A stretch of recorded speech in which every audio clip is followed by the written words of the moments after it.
Welcome back guys. आज है कथा का आखिरी दिन, 7वां दिन। तो आज कथा का समापन हो जाएगा।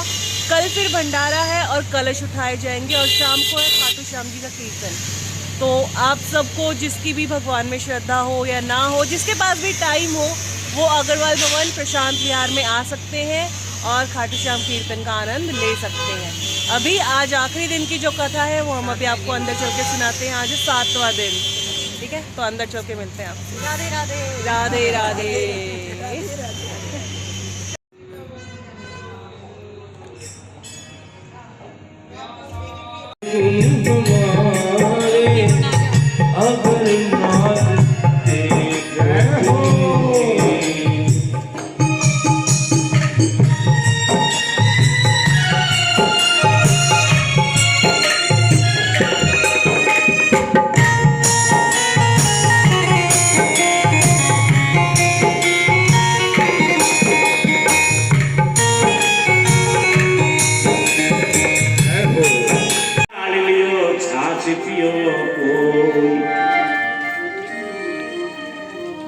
जब इतना कहा तो भगवान उन अनेक गोपियों के सामने भी अनेकों रूप स्वरूप धारण करके प्रकट हो गए। द्वे द्वे गोपी बिच बिच माधव, और उन्होंने बड़ा सुंदर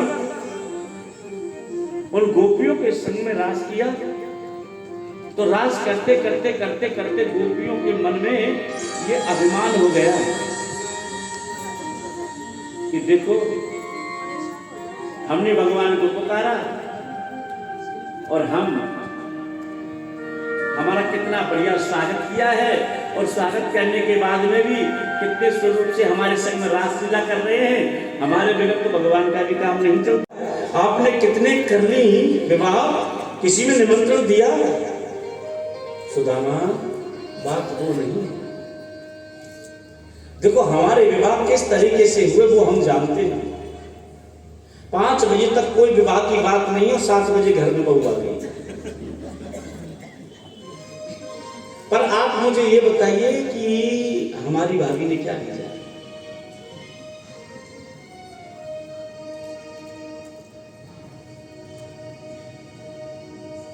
सुदामा ने कहा,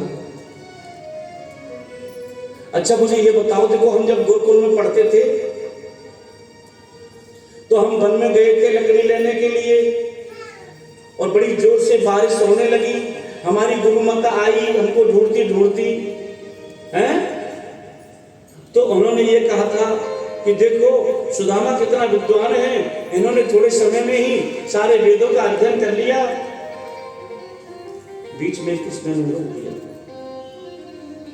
पहले मुझे ये बताओ कि भाभी ने क्या भेजा?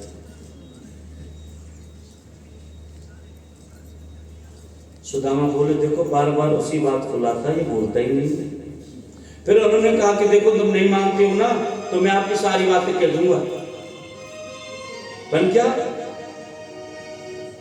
बन देखो देवियों, ये जब हमारे ब्रज में घूमते थे ना, गोकुल की गलियों में, तो नंगे ही घूमते थे, हैं? और एक एक गोपी इनको बुला लेती थी और सारे दिन उस माखन में से चींटी बनवाती थी, और उसके बाद में थोड़ा सा मक्खन इनको खाने के लिए देती थी। गोविंद ने कहा कि ये तो बात ठीक है, ये सब जानती हैं, आपसे और मेरे से ज्यादा जानती हैं, लेकिन मुझे तो ये बताओ कि भाभी ने क्या भेजा? सुदामा ने कहा कि ये भूल नहीं सकते, यही तो इनकी खास बात है। और धीरे धीरे मौका पाकर के मेरे गोविंद ने उस कांच से उस पोटली को निकाल लिया कि किमेन कृतं पुण्यं मधुसेन विष्णुना श्रियाहिनेन लोकेन अस्मिन् गतिरतेना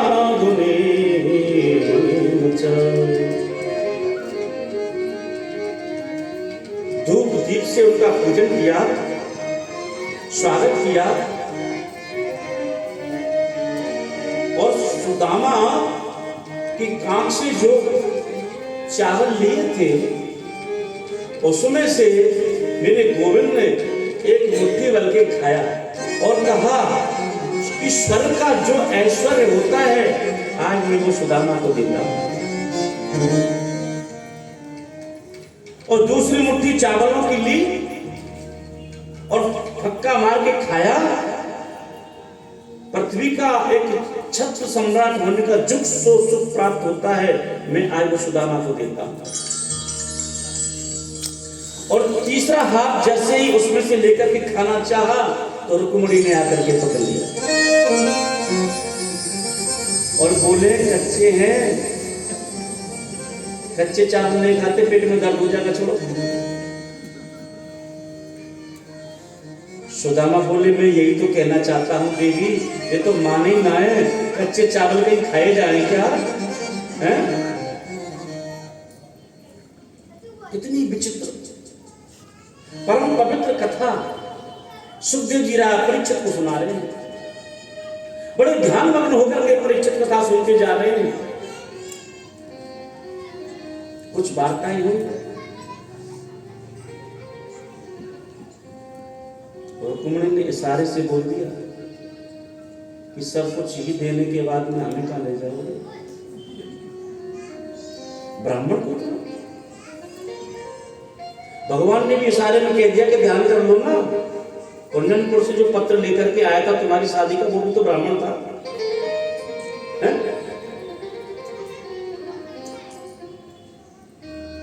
इशारे में रुक्मिणी ने भी बोल दिया अरे वो भी तो ध्यान करो, वो भी तो भृगु महाराज भी तो ब्राह्मण थे, तुम्हारी छाती पर वक्षस्थल प्रहार किया था।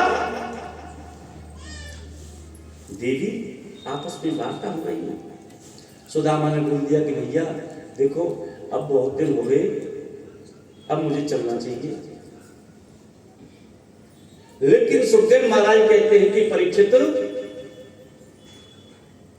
एक रात से ज्यादा सुदामा द्वारका में नहीं रहे। शाम को द्वारका में पहुंचे हैं और सुबह ही चलने का प्रस्थान करने का मन बना लिया। और स्वर्णमयी द्वारका में पहुंचने के बाद किंचित एक तोले की भी याचना सुदामा ने कृष्ण से नहीं करी। और जब चले तो दोनों मित्र गले से गले मिलकर के रोए, उन आंसुओं को भी नहीं दिखाया सुदामा। सुदामा अपने मन में सोचता है कि मैं अगर जाऊंगा और इनके सामने मेरे नेत्रों से आंसू आ गया तो समझेंगे कि सुदामा तो बड़ा गरीब है, मैंने कुछ दिया नहीं है।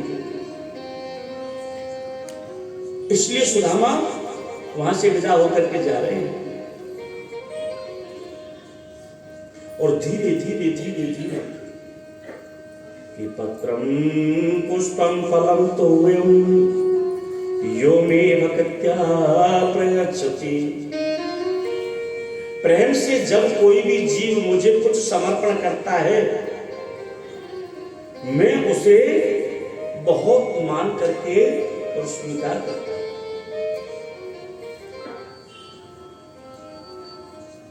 तुरंत ही सुदामा अपने नगर में पहुंचे।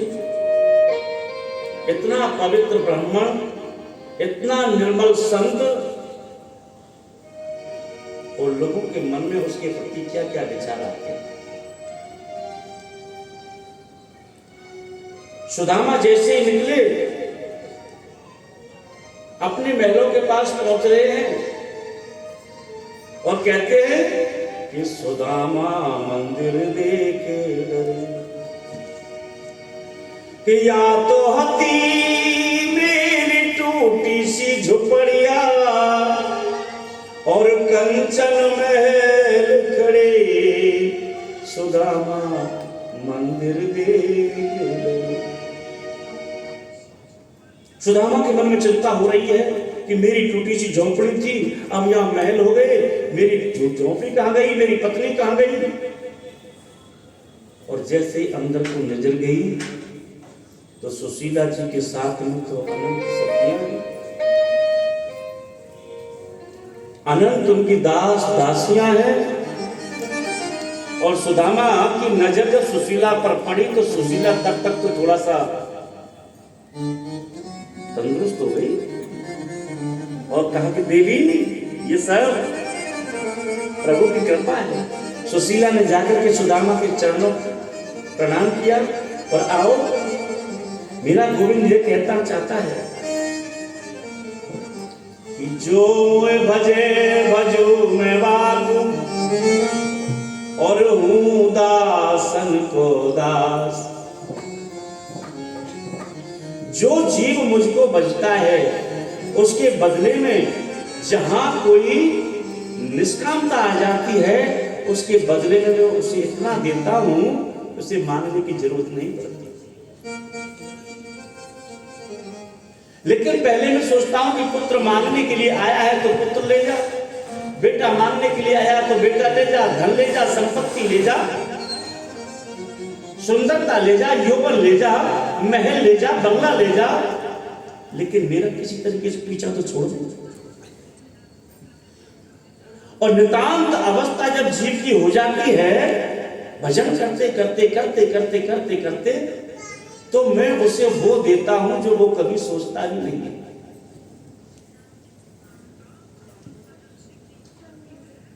सुदामा आए, सुखदेव जी कहते हैं कि परीक्षित कृष्ण को आज ब्रजमंडल छोड़े हुए पूरे 100 वर्ष हो गए और कुरुक्षेत्र में सैमंत पंचक क्षेत्र कहते हैं, उस क्षेत्र में सूर्य ग्रहण के पावन अवसर पर महाराज ने एक बड़ा अद्भुत यज्ञ किया। बड़े बड़े संत, बड़े बड़े ज्ञानी जन, बड़े बड़े महात्मा, बड़े बड़े अमल आत्मा वहां पहुंचे जहां कृष्ण थे। माता कुंती पांडवों को साथ में लेकर आई और ब्रजमंडल में आज जितनी भी गोपियां, राधा रानी, समस्त ब्रजवासी वहां पहुंच रहे हैं और सब लोगों ने अलग अलग अपने तंबू और टेंट लगा रखे। भगवान भी अपनी समस्त पत्नियों को लेकर के वहां पधारे। हर तंबू के पास में जाकर के माता यशोदा, जिनकी नेत्रों की शक्ति भी क्षीण हो चुकी थी, श्रवण शक्ति भी कम हो गई थी, हाथ में टूटी सी छड़ी लेकर के हर तंबू के पास में जाकर के आवाज लगाती है, कन्हैया, अरे कनुआ। और जैसे ही कनुआ शब्द गोविंद के कानों में गए, तुरंत ही तंबू में से निकल करके आए और सोचने लगे कि ऐसे आवाज तो माता यशोदा लगाती थी। कनुआ कहकर के माता यशोदा पुकारती थी और ये नाम तो किसी की जिह्वा पे आज तक आया ही नहीं। दौड़े दौड़े आए माता यशोदा को अंक में भर करके गोविंद बहुत हो। समस्त बहुओं ने आकर के माता यशोदा को प्रणाम किया।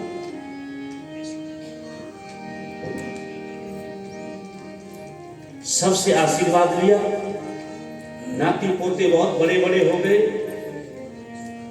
आचार्य सुखदेव कहते हैं कि जब पत्नियां जब द्रौपदी से मिली तो जो द्रौपदी ने जो जो प्रश्न किए, सज्जनों हमारी और आपकी तरह थोड़ी किए थे, हैं? और माताओं का तो वात्सल्य होता ही है। जहां 4 जनी एक जगह एकत्रित हो जाएं, फिर तो देखो इनका प्राण शुरू हो ही जाता है।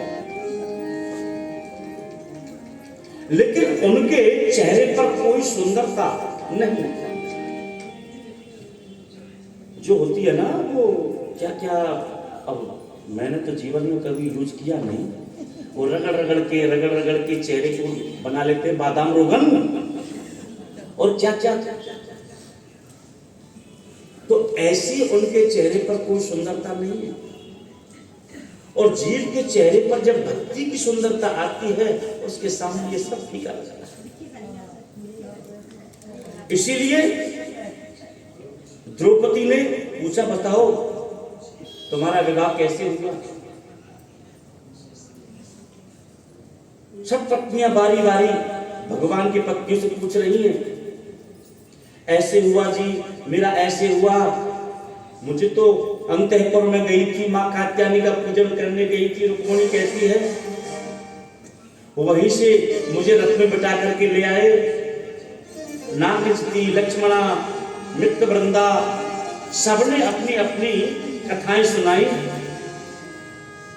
और पूछ लिया कि राधा रानी कहाँ है।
मिलेगी प्रभु की शरण धीरे धीरे, तू कर बंदगी और भजन धीरे धीरे, तू कर बंदगी और भजन धीरे धीरे, तू कर बंदगी और भजन धीरे धीरे, तू कर बंदगी और भजन धीरे धीरे।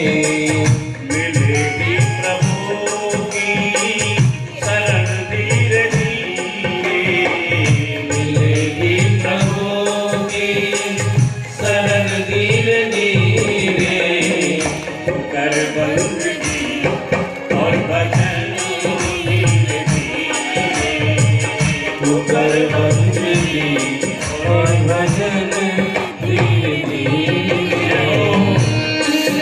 अभी प्रेम से बोलिए।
ये नाम का खजाना सभी अपने अपने पास रखें और एक प्रेम से बोले।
मानी मनन गिरे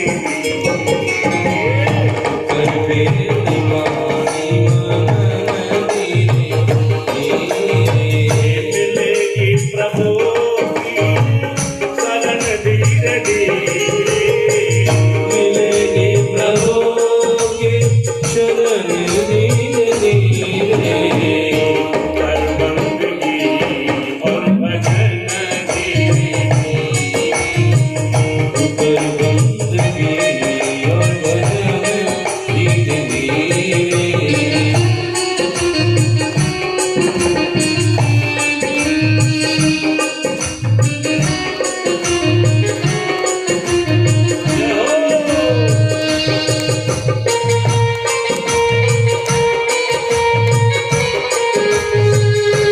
के बिहारी लाल की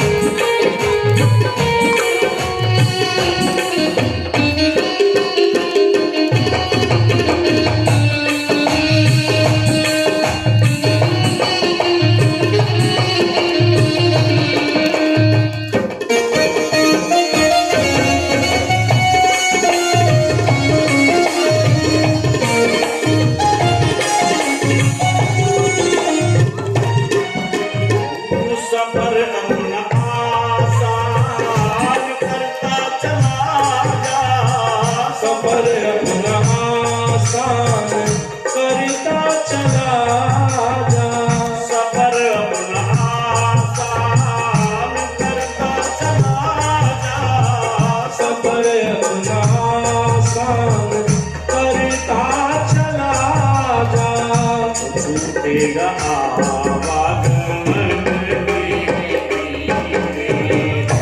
छूटेगा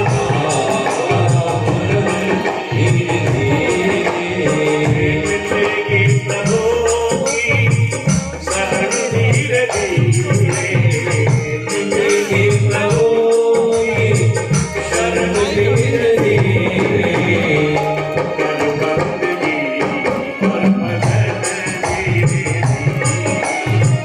कर बंदगी और भजन धीरे धीरे